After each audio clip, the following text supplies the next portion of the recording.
This channel does not promote any violent, harmful, or illegal activities. All content provided by this channel is meant for an educational purpose only.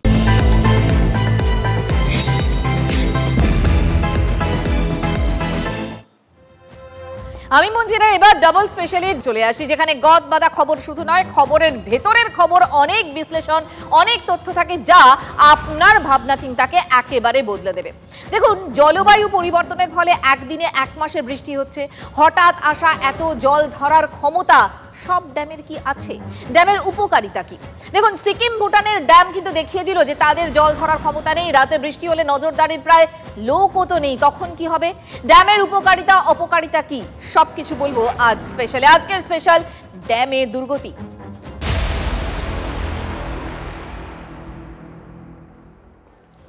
উত্তরবঙ্গের বিপর্যয়ের শুধুমাত্র ছবি দেখে যাচ্ছি আমরা প্রত্যেক দিন। দায়কার ঘাস শুকোনোর মধ্যেই এই নিয়ে জোর কাটাছেঁড়া চলছে। প্রবল বৃষ্টি এবং অপরিকল্পিত উন্নয়নকেই তো কাঠগড়ায় তোলা হয়েছে বারবার, এবং আবার বাঁধের প্রয়োজনীয়তা নিয়েও প্রশ্ন উঠেছে। তিস্তার একাধিক জলবিদ্যুৎ নিয়ে প্রতি বন্যায় প্রশ্ন উঠে। এবার বেশি আলোচনা হচ্ছে ভুটানের বাঁধ নিয়ে। কেন্দ্রবিন্দুতে টালা জলবিদ্যুৎ প্রকল্পের ড্যাম বাঁধ ভাঙেনি এই রক্ষে, না হলে বিপর্যয়ের মাত্রা বাড়ার সব সম্ভাবনা মজুদ ছিল। তো বাঁধ ফাটা মানে আসলে জল বোমা ফাটা।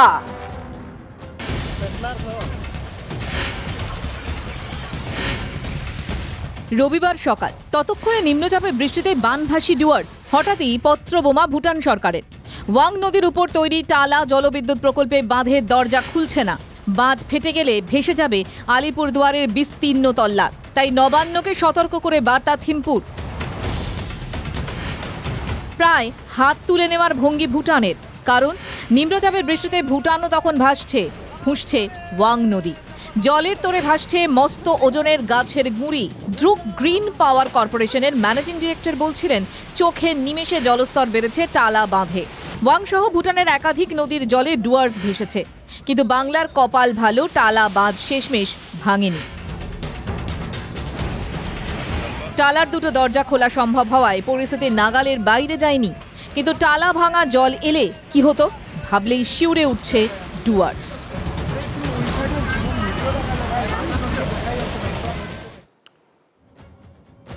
দেখুন, বাঁধ যে ভাঙে সে তো আমরা সবাই জেনে ফেলেছি। সংখ্যা একটা দুটো নয়, বহু। 2021 সাল পর্যন্ত হিসেব বলছে 84টি দেশে 4000 বড় বাঁধ ভেঙে পড়েছে। 1960 সাল থেকে 2010 সালের মধ্যে ভারতে 23টি বড় বাঁধ ভেঙেছে। পরবর্তী 15 বছরে সংখ্যাটা আরও বেড়েছে।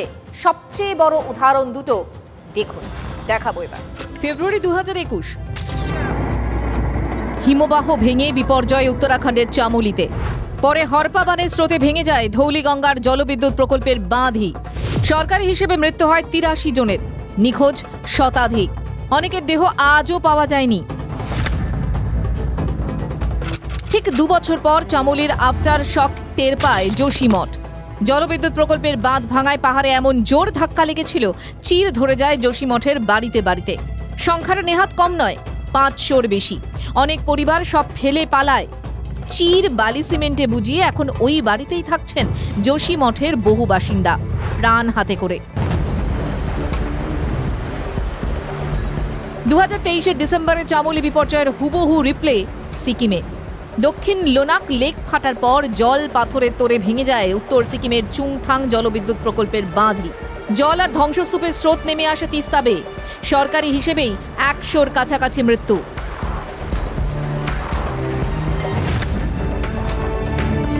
চুংথাং জলবিদ্যুৎ প্রকল্পের বাঁধ ভাঙার মাশুল এখনো গুনছে সিকিম, কালিম্পং। বালি পাথর পলি জমে তিস্তার খাত অন্তত 20 ফুট উপরে উঠে এসেছে। তিস্তা আর আগের মতো জল ধরে রাখতে পারছে না। ফল NH10 বানের জল, NH10 নিয়ম করে ধস। প্রশ্ন উঠছে, বাঁধ কি আদৌ আচমকা আসা জলরাশি ধরে রাখতে সক্ষম? ভারতবর্ষের নদী শুধু জল বয়ে নিয়ে যায় না, আমাদের ভারতবর্ষের নদী জল পলি বয়ে নিয়ে যায়। মনে আছে চুংথাংয়ে কত পলি আছে? 1.5 তলা বাড়ি ঢাকা পড়ে গেছে। কত পলি তার মানে ওর পিছনে আছে বাঁধে। তো সেই প্রবাহটাকে আমাদের ভাবতে হবে। ড্যাম ব্যবস্থা থেকে আমাদের ফিরে তাকাতেই হবে, এছাড়া বিপদ থেকে এই সংকট বাড়বে। সমস্যা বাঁধের ম্যানেজমেন্ট নিয়েও। 2016 সালে ভারত সরকার ড্যাম সেফটি অ্যাক্ট বলে একটা আইন এনেছে, একটা বিল পাস করেছে। সেখানে বলা হয়েছে আর্লি যে অ্যালার্ট কি হচ্ছে সেই খবরটা পৌঁছাতে হবে ড্যামকে, এবং সেটা বিভিন্ন হিমবাহের অবস্থানগুলোকে তাকিয়ে। তার কি হয়েছে? তার কোনো ব্যবস্থা হয়নি। দিনে দিনে দুর্গতি বাড়বে বই কমবে বলে মনে হচ্ছে না। আচ্ছা, ভুটানের টালা ভাত যদি এভাবে ভাঙতো, ওয়াং নদীর জল হুড়মুড়িয়ে ঢুকতো ডুয়ার্সে, তারপর কি হতো? ডুয়ার্সের নদীর পরিস্থিতি জানেন? নদী খাত বলে প্রায় কিছুই নেই। ভুটানের ডলোমাইট বজ্রে নদী টইটুম্বুর হয়ে রয়েছে। জল যাবে কোথায়? ঠিক যেখানে যাওয়ার, দুকুল ছাপিয়ে দুপারে, মানে মানুষগুলোর বাড়িতে। সাধারণ মানুষ চাষের জমিতে যাবে, নয়তো চা বাগানে যাবে। ডুয়ার্সের ক্ষয়ক্ষতির ময়নাতদন্ত রিপোর্ট দেখাবো আপনাদের। ভুটানে জল নিয়ে বারবার সরব হয়েছেন মুখ্যমন্ত্রী মমতা বন্দ্যোপাধ্যায়। ভুটানের 4টে বাঁধ আমি শুনেছি, 4টে ড্যাম বন্ধ করে দিয়েছে একদম, মানে একটু জল নেই, সব ছেড়ে দিয়েছে। Plus 56টা river. ভুটান থেকে শুধু জল আসে না, দেদার ডলোমাইট খনির জেরে খনিজ বর্জ্য বয়ে আসে আলিপুরদুয়ার নদীতে। দিনের পর দিন, বছরের পর বছর ডলোমাইট বর্জ্য জমে জমে ডুয়ার্সের নদী খাত উঁচু হয়ে গিয়েছে। বড় নদী তো বটেই, ছোট নদীর হাল আরো খারাপ। অনেক জায়গায় নদীবক্ষ নদী পারের চেয়ে উঁচু।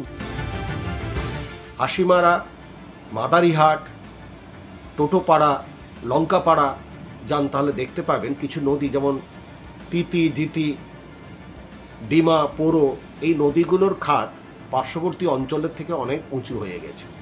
তার ফলে হঠাৎ করে পাহাড়ে যদি ক্লাউড বাস্ট বা মেঘভাঙা বৃষ্টি হয়, এই অধিক জলরাশি এবং সঙ্গে পলি, নুড়ি, কাকর, বালি বহন করার ক্ষমতা নদীগুলো হারিয়ে ফেলেছে। ফল নিম্নচাপের বৃষ্টিতে হারে হারে টের পেয়েছে জলদাপাড়া, নাগরাকাটা।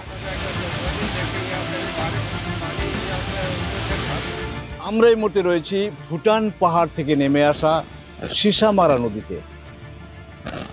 এই নদী যে জায়গায় আমি দাঁড়িয়ে আছি সেই জায়গায় কোমর জল ছিল। আপনারা দেখতে পাচ্ছেন আমার পেছনে প্রচুর পলি এবং ডলোমাইট ভরে যাওয়ায় নদীবক্ষ কিন্তু স্বাভাবিকভাবেই উঁচু হয়ে গেছে। এই নদীবক্ষ উঁচু হয়ে যাওয়ায় নদীর গতিপথ পরিবর্তন হয়ে গ্রামের বিভিন্ন এলাকায় কিন্তু বন্যা সৃষ্টি হয়। নদীর পলি, ডলোমাইট, এদিকে মনে করেন বালি, পাথর সব বস্তিতে ঢুকে যাচ্ছে। নদীবক্ষ উঁচু হয়ে যাচ্ছে, নদীও উঁচু হয়ে যাচ্ছে। ভুটান থেকে যে পলি আসাতে পলি পুরোটা ইচ্ছাটা বন্ধ হয়ে গেছে। মেন যে নদীটা বন্ধ হয়ে গিয়া নদীটা অন্যদিকে চলে যাচ্ছে। জল ঢুকে মনে করেন এদিকে ফসল ক্ষতি হচ্ছে, বাড়ি ঘর ক্ষতি হচ্ছে, জমিও পলি পড়ে যাচ্ছে। স্থানীয় বাসিন্দারা এই নদীর ড্রেজিং করানোর দাবিও তুলেছেন। এখন নয়, ডুয়ার্সের নদীর গলায় ফাঁস পড়ছে সেই ব্রিটিশ আমল থেকে। তরাই ডুয়ার্স মানে দার্জিলিং, সিকিম এবং ভুটানের পাহাড় থেকে বয়ে আসা অসংখ্য নদী। এই প্রাকৃতিক ভূদৃশ্য প্রথম বদলে গেল কলোনিয়াল পিরিয়ড। পুরো অঞ্চলটাই একটা কৃত্রিম ড্রেনেজ কনজেশন তৈরি করেছে। এই অঞ্চলের নদীগুলোর বৈশিষ্ট্য হলো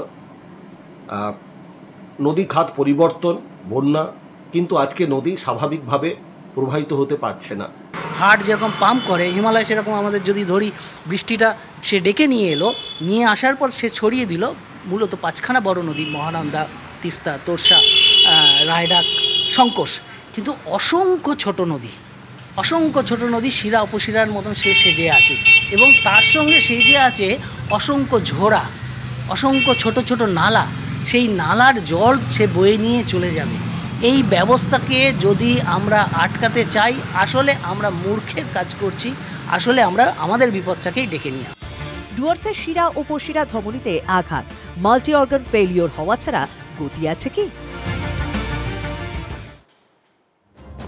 মাল্টি অর্গান ফেলিওর তো বাধেরও। আসলে জল ধারণ ক্ষমতা যদি কমে তাহলে জল ছাড়ার প্রবণতা বাড়ে, যে অভিযোগ বারবার করে মুখ্যমন্ত্রী মমতা বন্দ্যোপাধ্যায় করেন ডিভিসির বিরুদ্ধে। কিন্তু ডিভিসির ড্যাম না থাকলে আমাদের কি আদৌ লাভ হতো? বাঁধের সুফল তো রয়েছে। দেখাই আপনাদের বিগওয়ালে, আপনাদের দেখাই বাঁধের লাভ। জলবিদ্যুৎ পাওয়া যায় এই বাঁধ থেকে। আর কি কি হয় এই বাঁধের লাভ? হচ্ছে খরার সময় জমানো জল এই কাজে লাগানো যায়। এবং আর কি কি আছে? গ্রীষ্ম শীতে চাষের কাজেও তো জল মেলে এবং শিল্পের জন্য এই জলের যোগান মানে জল দেওয়া হয়। ড্যামের বর্ষায় ধাপে ধাপে জল ছেড়ে বন্যা নিয়ন্ত্রণও তো করা যায়। আর আশেপাশের এলাকায় পানীয় জলের যোগানও কিন্তু অনেক সময়ই হয়ে যায়। এবং ড্যামের জলে পর্যটন, এটাও একটা বড় বিষয়। এই প্রতিটি পয়েন্টে এই ডিভিসির 2 বাঁধ মাইথন এবং পাঞ্চেতের ক্ষেত্রে সত্যি, কিন্তু এই ড্যাম যদি বিরাট আকারের হয় তখন তার ক্ষতিও মারাত্মক। যেমন বেশ কয়েক বছর আগে 3 গর্জেস ড্যাম বানিয়েছিলেন, এখন তার চেয়েও বড় ড্যাম বানাচ্ছে চীন, মেগা ড্যাম। তার প্রভাবে ব্রহ্মপুত্রের জল কমে যাওয়ার আশঙ্কা। জল বোমা বলছেন অরুণাচল প্রদেশের মুখ্যমন্ত্রী। चाइना इसको लेके एक वाटर बम की तरह भी वो लोग यूज कर सकते हैं। प्रॉब्लम इसलिए है क्योंकि चाइना का भरोसा नहीं है कब क्या कर देगा। तो मान लीजिए अभी वहाँ पे डैम बन जाने के बाद में वो लोग अगर पानी को छोड़ देते हैं तो हमारा पूरा जो सियांग बेल्ट पूरा ख़त्म हो जाएगा। तो वहाँ का पूरा प्रॉपर्टी, उसका ज़मीन, खास करके ह्यूमन लाइफ बहुत काफ़ी डिवास्टेटिंग इफेक्ट होगा। সারাদিন ধরে মার রাজনীতির নানান ছবি আপনাদেরকে আমরা দেখিয়েছি। আর এই মুহূর্তে আমরাই সবার আগে আপনাদেরকে জানাচ্ছি নাগরাকাটায় খগেন মুর্মু এবং শঙ্কর ঘোষের উপর হামলার ঘটনায় অবশেষে গ্রেফতার 2। এই মুহূর্তের সবথেকে বড় খবর, নাগরাকাটায় খগেন মুর্মু এবং শঙ্কর ঘোষের উপর হামলার ঘটনায় অবশেষে 54 ঘন্টা পর গ্রেফতার 2। সিজার মন্ডল এই মুহূর্তে আমাদের সঙ্গে রয়েছেন, আমার সহকর্মী। সিজার, দেখো 8 জনের এগেইনস্টে এফআইআর করা হয়েছিল ওই ঘটনায় এবং তারপরে প্রায় 54 ঘন্টা কেটে গেছে। দুদিনের পরে যেটা জলপাইগুড়ি জেলা পুলিশের দাবি, ওই 8 জন এফআইআর নেম অ্যাকিউজডের মধ্যে 2 জনকে গ্রেপ্তার করা হয়েছে, বাকি 6 জনের খোঁজে তল্লাশি চলছে। এবং পুলিশের যেটা ইঙ্গিত দেওয়া হয়েছে, আগে তারা এই মুহূর্তে তারা রেস্কিউ এবং রেস্কিউ ওয়ার্কে জোর দিচ্ছেন এবং তার মাঝখানে বিভিন্ন জায়গায় তল্লাশি চলেছে এবং তার মধ্যে এই 2 জনকে গ্রেপ্তার করা হয়েছে। তাদের পরিচয় এখনো জানানো হয়নি পুলিশের তরফ থেকে। কাদের আগামীকাল আদালতে তোলা হবে এমনটাই জানা যাচ্ছে। সিজার, তোমাকে ধন্যবাদ। অর্থাৎ 2 জনকে গ্রেফতার করা হয়েছে এবং তাদের পরিচয় এখনো পর্যন্ত জানানো হয়নি, বাকি 6 জনের খোঁজে তল্লাশি চলছে।